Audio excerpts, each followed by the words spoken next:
A helpless puppy, chained tightly and left to die slowly, far from any human eyes. The scene was too cruel to ignore, and hope seemed completely lost. But sometimes, fate moves in silence. What happened next was something no one could have predicted, and it changed not only the puppy's life, but also the life of the one who dared to answer his final cry for help. This story is real, and it will move you deeply. Have you ever heard a sound that seemed to come not just from the body, but from the soul? A sound that pierces the air like a cry for help, almost as if someone is begging but without words. That was more or less what Donna Nosa heard that sultry summer afternoon.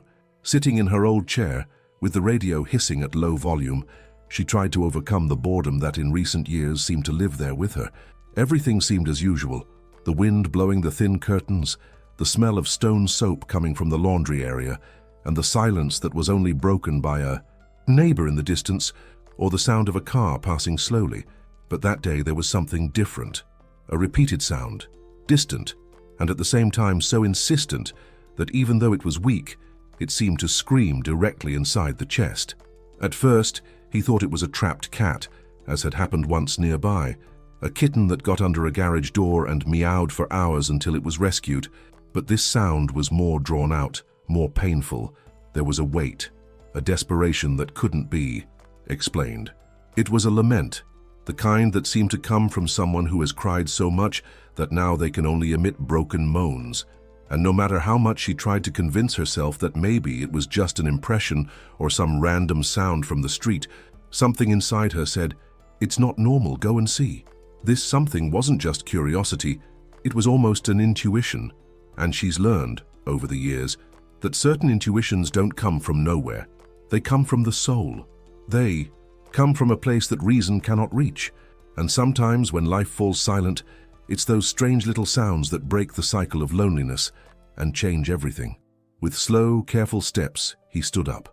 The pain in her knees, which was already part of her routine, did not stop her. Her hand found support on the doorframe, and she followed the sound. With each step, it became clearer, more distressing. It wasn't a cat, she was now sure. That was a cry, a weak, desperate and continuous cry. And there was something about that sound that seemed too human to ignore. Donna Nosa was not a woman to complain about life. It never was. He learned from an early age that those who complain a lot live little. But the truth, which she didn't always have the courage to admit even to herself, is that life after 70 started to lose a little of its color. She continued to do everything the way she always had, taking care of the house, the clothes, the simple food on the gas stove. But something inside her slowly went out, like a candle that burns slower with time. Since her husband passed away 8 years ago, the days have gotten longer. And the silence, that was the only companion that never left. She had 2 little birds, affectionately named Chico and Zephania, who sang in the morning and sometimes even seemed to respond to her conversations. She also had a small garden, where she proudly dedicated herself to ferns, violets, and a mint plant that insisted on growing in the corner of the wall. And of course there was the old radio, a gift from her late husband, which was now like a friendly voice that filled the void in the room. Retired with a modest pension, Donna Nosa lived with the bare essentials. I wasn't hungry, but I didn't have any leftovers either. What was missing most was people, company, a sincere good morning, a shared coffee. The children, each in their own city, too busy with their own children and the busyness of life. They called her from time to time, told her they loved her, asked if everything was okay. Yes, she replied, I always said yes. But between one okay and another, loneliness took root. And maybe that's why she heard that cry so differently. Because deep down, it was like she was crying inside too. It was as if that sound spoke for her, translated a little of the silent pain she carried in her chest. It wasn't just a dog crying. It was someone being forgotten. It was someone trapped, hurt, trying to get attention in a world that is too rushed to listen. And Donna Nosa knew exactly how that hurt. Maybe that's why she got up. Maybe that's why, even without knowing what she would find, she went. Maybe, just maybe, that sound was the first voice she'd heard in a long time that seemed to truly ask for her presence. And that alone, made it worth the effort. She didn't know it yet, but that crying, that sound that she almost ignored, would be the beginning of something that would change her life completely. not with fires nor miracles from the heavens, but with the kind of transformation that only happens when two hurting souls meet and they slowly heal each other. Did you feel the tightness in your chest along with Donna Nosa? Did you cry inside when you imagined that puppy alone, chained without anyone? So you are part of a rare type of people who truly feel, who care about small lives, with silent stories that deserve to be heard. Here is your place. A community made for those who love strong, real stories that touch people deeply.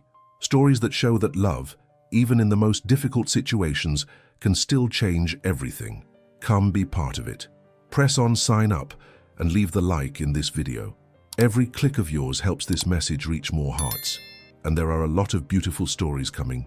Have you ever had the feeling that you were in the right place at the right time? Even if that place was ugly, forgotten, and even dangerous? Donna Nosa couldn't explain it. But as she approached that empty lot, each step seemed to have a purpose. It was as if the loneliness that had accompanied her for so long had found an echo. And now, there in front of that crying that didn't stop, she felt a strange kind of urgency. It wasn't heroism, it was instinct. The grass grew tall, hiding debris, pieces of broken tiles, stacked bricks, empty bottles, plastic thrown around as if no one had any memory that this place was ever a home. But in the dirt, the sound was stronger, closer. Her breathing quickened, her heart beat like it hadn't done in a long time, and it was then, behind a fallen zinc sheet, that she saw it, and everything stopped for a second. It was a puppy, a small puppy, perhaps no more than 2 months old. He was tied with a thick, rusty chain to an iron bar driven into the dry earthen floor. The chain was too short. It barely left room for him to lie down. The neck, thin and fragile, already showed a deep wound, as if the metal had gradually torn the skin. The cub's tongue hung out of its mouth, cracked with thirst. He was dirty, covered in ants, his legs were shaking. And yet, when he saw her, he tried to wag his tail, a small movement, almost imperceptible. But there in that gesture lived the most beautiful hope in the world. Donna Nosa felt a bitter taste in her mouth, as if she had swallowed the animal's pain. That was raw, real, violent. There was no way to smooth it out. Someone had done this. Someone trapped a defenseless puppy in a forgotten corner of the city and left it there, alone, to die. The abandonment was no accident. It was choice, and that hurt more than the scene itself, because it wasn't just an animal in suffering. It was an act of cruelty, of neglect, and she was looking into the victim's eyes who didn't even understand why. For a moment she froze. The legs locked, the arms shook. He thought about calling for help, about shouting, about looking for someone. But there in that place there was no one, not a soul around, just her and him, the puppy, and that choked cry that had now turned into panting, almost silent breathing. He could no longer bark. Donna Nosa took a step forward and crouched down with difficulty. The chain was secured with a makeshift knot of wire, old, hard, twisted. It wouldn't come off by hand, and she knew it. She didn't have the strength. She didn't have the tools there. And worse, fear began to take over. Don't be afraid of the dog, and never, but afraid of not being able to do it. Fear of being too alone to make any difference. Fear of failing right now. She was just a lady with a weak knee, shaking hands and a heart full of good intentions. Was it enough? She stood up slowly with tears already flowing and said softly to the puppy, "Calm down, my love. I'll be back, okay? I promise I'll be back." He looked at her again, and that look wasn't one of pain. He was trustworthy, delivery, as if to say, No, I'll wait. Waiting is all I've done my whole life." The way home never seemed so long. Her every step was crossed by a whirlwind of thoughts. What if she couldn't do it? What if, when he returned, it was too late? What if that little being who still believed in her was breathing its last minutes? Her mind, accustomed to silence and a peaceful routine, was now screaming inside.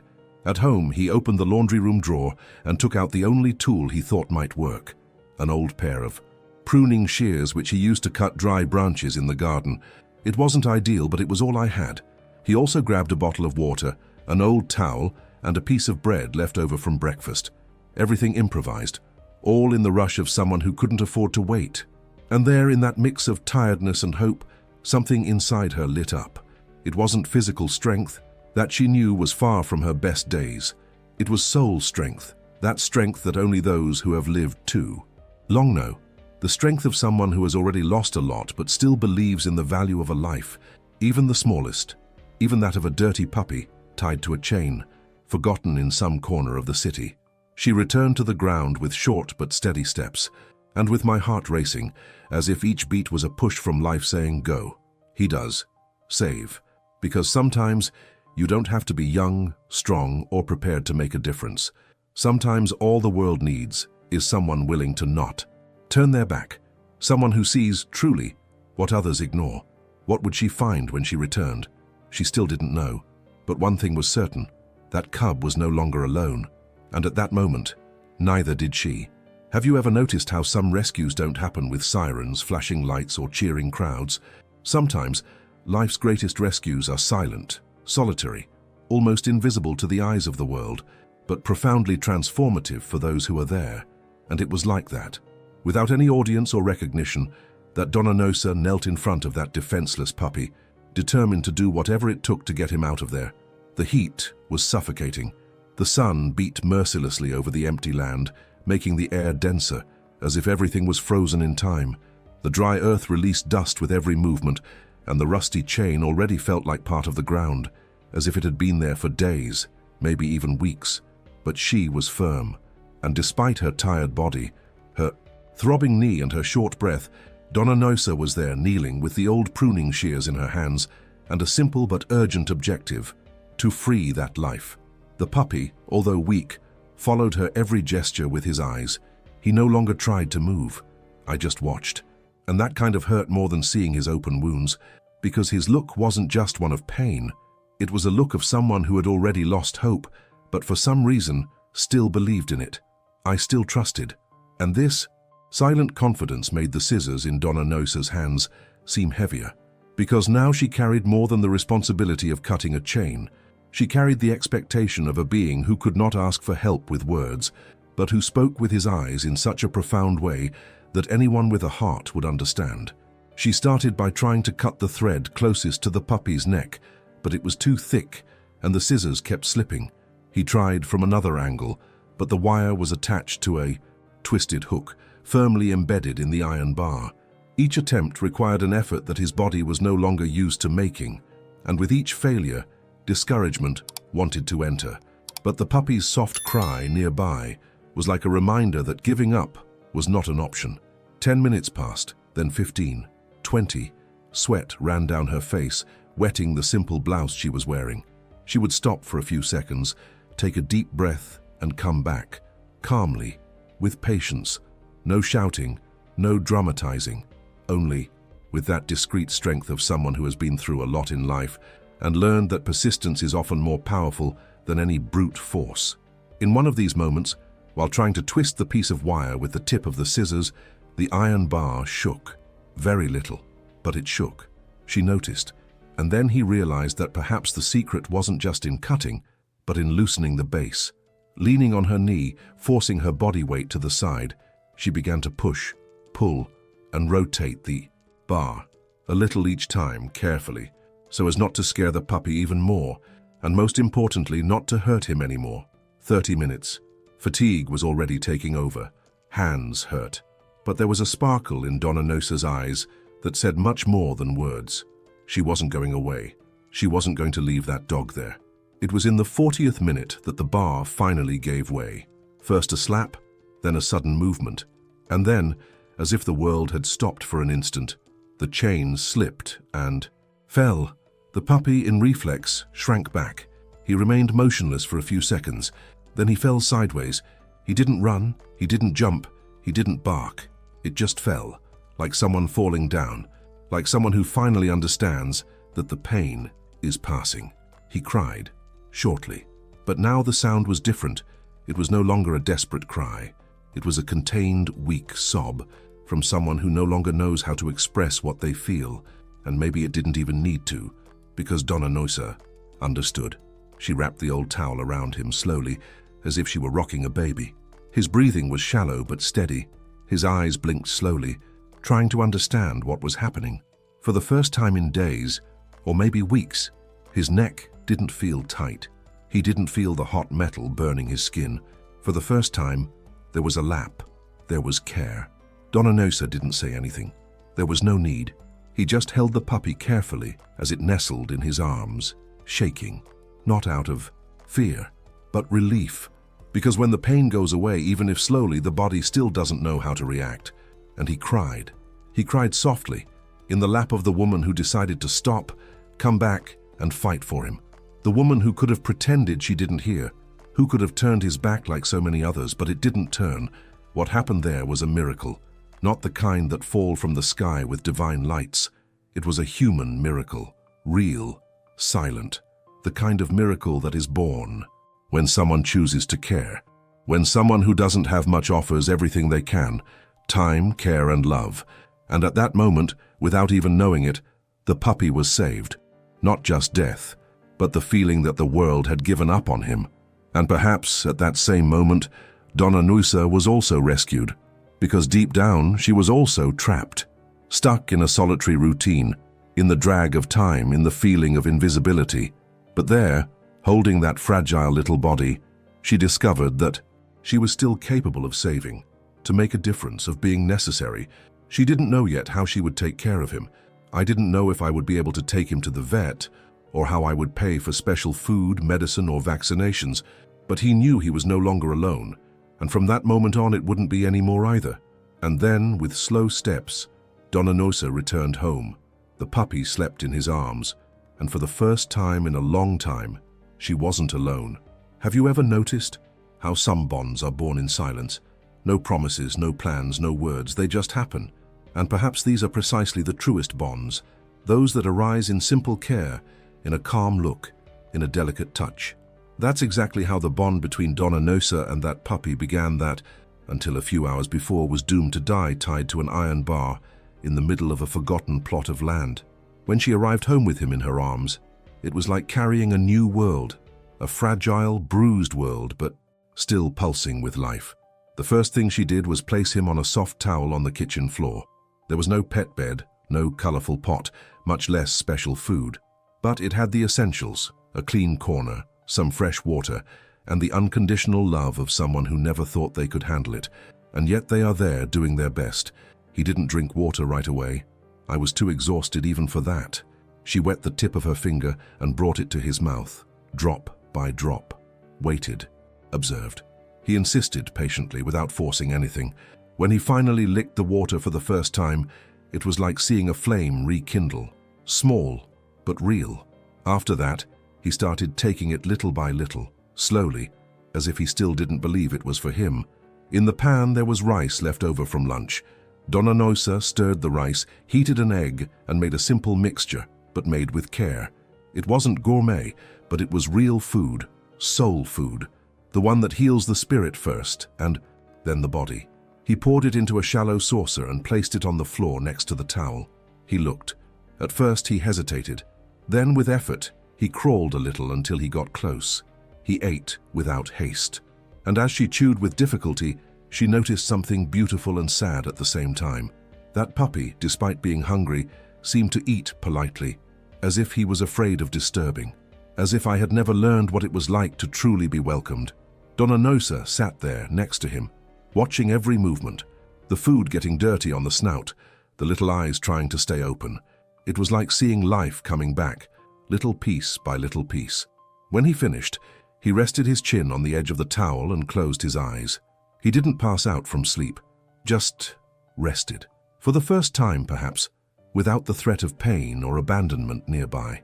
She took an old blanket, the kind she used on colder days, and spread it next to the bed. He folded it carefully, made a kind of improvised nest, and brought the baby nearby. He didn't even resist. He just snuggled in, as if he already knew that place, as if I were already part of that house. Night fell slowly. The radio, as always, played its oldies, and the ceiling fan turned at a lazy pace. Dona Nosa drank her anise tea in silence, looking at the floor, where that small body was now sleeping. It was a simple scene, almost banal, but loaded with something immense, because there, in that stillness, a new story was born. No fireworks, no applause, no promises, just two beings, one tired of life, the other almost without strength, sharing the same space, the same silence, and the same need for affection. During the early hours of the morning, she woke up to a light sound, a discreet scratch, a sigh. He turned on the lamp. He was standing, staggering, but standing. He looked at her with heavy eyes, as if asking for permission. Donna Nosa smiled. He lightly tapped the side of the bed with the palm of his hand, as if to say, "Come on." And he came. No rush, no noise. He lay down at her feet and slept there until daylight. And perhaps it's important to say that she didn't plan this. He didn't think, "I'm going to let him sleep with me." It was just natural. He chose that place, and she spontaneously accepted. And there was born a kind of understanding that doesn't need to be said. He knew it was safe there, that there would be no screams, no chains, no forgetting. Just be careful. Just presence. In the days that followed, Donna Nosa began to have more of a routine than ever, but a different routine. I would wake up, and before even making the bed, I would look down to see if he was still there. He, in turn, began to wake up with her, following her around the house, waiting by the stove while she prepared coffee. And little by little, he began to show small joys, the wagging of his tail when he heard her voice, the clumsy way of running around the room, the desire to lie down, on her lap, even though his legs were still fragile. She noticed everything, every sign, every improvement, and even though he hadn't yet given it a name, he already recognized it as part of himself. Because sometimes, giving a name is just a detail. What matters is what you build before then, the connection, belonging, and the most beautiful thing is that everything happened in their time. No rush, no impositions. The house, previously so silent, now made new noises. Paws on the floor, light, breathing, some short barks. And with these sounds, forgotten sensations also came, that of being needed, of taking care of someone in need, of being company, but also of having it. He still needed care. The wounds did not heal overnight. Some physical marks would remain for a long time, but Donna Nosa also had her scars. Invisible, true, but no less profound. And maybe that's why they understood each other so well. In the first week, he was already waiting for her at the bathroom door. When she left, he would jump, even without strength, as if to say, "You're back." And that was it. Every day they met again. Even though they lived under the same roof, each small gesture was a reaffirmation of the bond that grew. And it's curious to think about how it all started, with a distant sound, an almost ignored lament. And now that puppy that could barely cry slept peacefully, feeling the warmth of someone who chose not to turn their back. He didn't know her name. I didn't know her age, her history, or the ghosts she carried. But I knew how to feel. I knew how to recognize care, affection, presence, and that was all. In a simple house, with the smell of coffee, the sound of an old radio, and a lady who watered plants every day.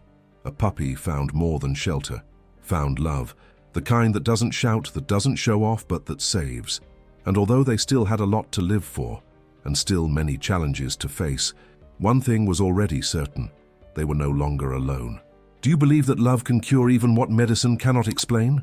I'm not talking about supernatural miracles or beautiful fantasies, but the kind of healing that happens in silence, in constant affection, in small gestures that are repeated day after day, until they completely transform a life. It was like this with the puppy that Donna Nosa rescued, the same one who, days before, could barely keep his eyes open, who was crying softly without the strength to react, and who seemed on the verge of giving up. Now, for the first time, he was showing signs that life, that same life that had almost been taken from him, was, little by little, coming back to life. In the first week, Nico, the name that Donna Nosa chose with care, after spending hours observing his gentle manner and shy look, didn't walk. He dragged himself with difficulty, staggered when he tried to get up, and spent most of his time lying down. She knew that this was normal, that his body was still recovering from the trauma, the hunger, the dehydration, the abandonment. But inside, the fear wouldn't leave her completely. What if he didn't get better? What if, even with all the care, he couldn't recover? But she only had to look at him and see that little tail wagging, albeit slowly, to feel that something was changing. It wasn't just the body that healed, it was his heart. A heart that, even so small and wounded, still believed in love. Every day, Nico took a new step. It started with her tail wagging, when she came close with the small plate of food. Then came a firmer look, a clumsy attempt to get up. Before long, he was taking small steps towards the corridor, slipping on the smooth floor, but trying again soon after. And then, one day, Donna Nosa saw him nibbling on the strap of her slipper. A silly gesture perhaps for those looking in from the outside, but for her, it was like watching a child take their first steps, because here was proof that he was no longer just an animal in pain. He was a puppy being a puppy. She didn't fight, laughed, and he cried soon after, of emotion, of relief, of gratitude, because that little sign of mischief was actually a cry for life, the life he almost lost, the life she could now see blossoming there before her eyes. Their routine changed along with him.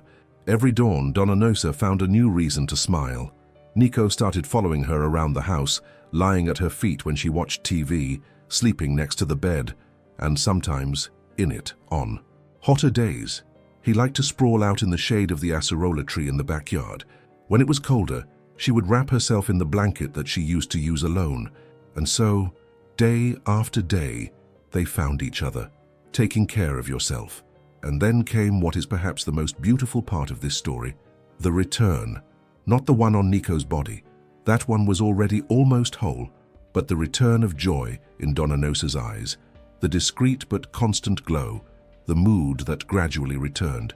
The silence that used to scream was now filled with little paws running from one side to the other, short barks, light sighs at the end of the afternoon.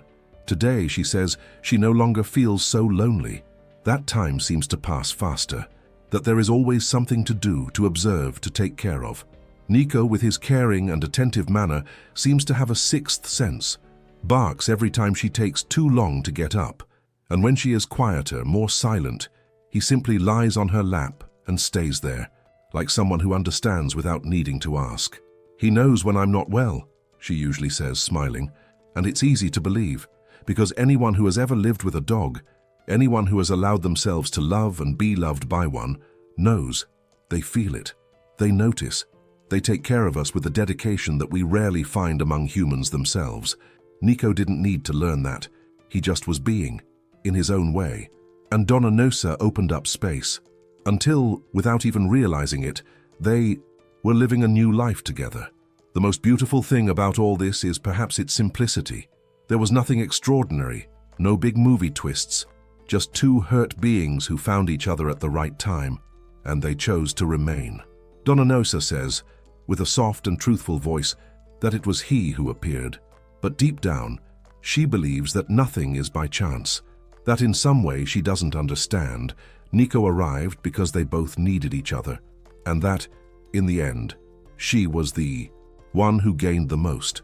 And hearing that, there's no way to disagree, because sometimes we spend a lifetime looking for something that fulfills us, and suddenly he finds it in a pair of brown eyes, in a wet snout, in a soft bark that breaks the silence of the house. There is no measure for this kind of love. There is no definition that fits. Only those who feel it understand. The story of Donna Nosa and Nico is not about charity. It's not about pity. It's about encounter, about exchange, about how love, even from pain, can blossom and heal. There is no exaggeration in this. There is no romanticization. It's just life, how she is, made of pieces, scars, new beginnings. And as the days pass, they continue together, one taking care of the other, each reminding the other that there is still beauty in the world, that it's still worth getting up, making coffee, opening the window, that there is still hope. Maybe you're reading this and remembering a dog that changed your life. Or maybe you're thinking about how much stories like this are needed in an increasingly noisy and selfish world. But the most important thing is to know that this kind of love exists. He is there, in the small houses, in the hidden backyards, in the simple gestures, and that all it takes is one meeting, one look, one choice, for everything to change. Nico knew nothing about the world when he was abandoned. I only felt pain, hunger, and fear.